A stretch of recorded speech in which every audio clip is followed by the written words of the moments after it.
नमस्कार साथियों, धार्मिक बात में एक बार फिर आपका स्वागत है। आज हम चर्चा करेंगे भक्त सखुबाई। भक्त सखुबाई पंढरीनाथ के दर्शन करने के लिए जा रही थी, लेकिन उनकी सास ने उन्हें रस्सी से बांध दिया। भगवान स्त्री के रूप में आए और उन्हें बंधन से मुक्त किया।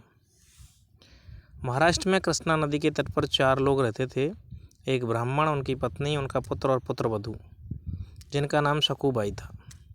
सखुबाई जितनी अधिक भगवान की भक्त और विनम्र थी, उनके परिजन उतने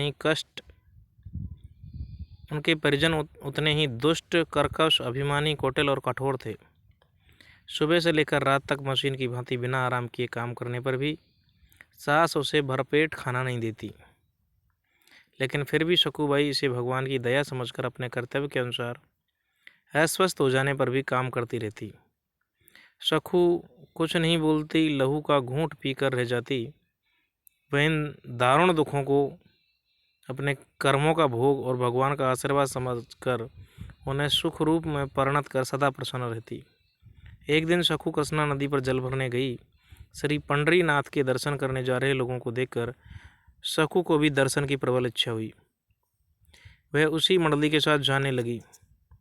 यह बात जब उसकी सास को पता चली तो उन्होंने घर बुलाकर सखु को रस्सी से बांध दिया और खाना पीना न देने का फैसला किया।